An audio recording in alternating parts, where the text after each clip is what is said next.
Divorce പേപ്പറിൽ ഒപ്പിട്ട് വാങ്ങിച്ച് അവൾക്ക് ഈ കുടുംബമായിട്ട് ഒരു ബന്ധവുമില്ലെന്ന് സമ്മതപത്രവും എഴുതി ഒപ്പിട്ട് വാങ്ങിച്ച് ആശുപത്രിയിൽ നിന്ന് തന്നെ പറഞ്ഞയച്ചു അവളെ.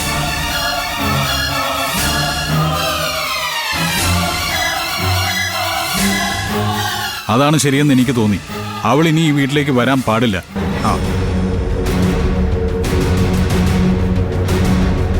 സ്റ്റെപ്പിൽ നിന്ന് വീണ് എൻ്റെ കുഞ്ഞുങ്ങൾക്ക് എന്തെങ്കിലും ആപത്ത് വരുമെന്ന് പേടിച്ചിട്ടാ അവളെ എടുത്ത് ഞാൻ ആശുപത്രിയിലേക്ക് കൊണ്ടുപോടിയത്.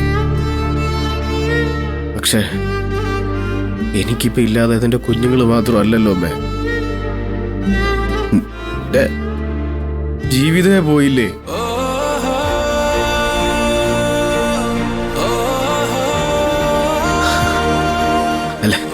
അല്ലെങ്കിൽ തന്നെ കുഞ്ഞുങ്ങളെന്ന് പറയാൻ അങ്ങനെ ഒരു സംഭവം ഉണ്ടായിട്ട് വേണ്ടേ അല്ലേ?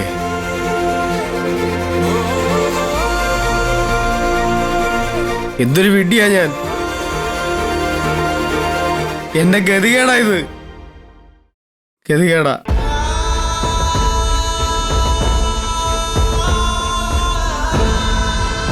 കരയല്ലട മോനെ, നീ കരയാതിരിക്ക്, എല്ലാം ശരിയാവും.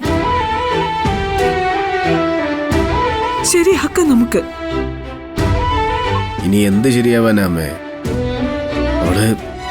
അവളെന്റെ ജീവിതമേ തൊലച്ചു കളഞ്ഞില്ലേ, നശിപ്പിച്ചു കളഞ്ഞില്ലേ.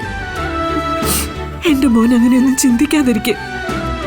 എടാ, എനിക്കിതൊന്നും വിശ്വസിക്കാനേ പറ്റുന്നില്ല. ഇത്രയ്ക്ക് ക്രൂരയായിരുന്നു ആ പെണ്ണ്. നിർത്തിക്കോണം നിങ്ങളുടെ വർത്താനം. ഞാനാകെ പിടിവിട്ട് നിൽക്കോ, പറഞ്ഞേക്കാം.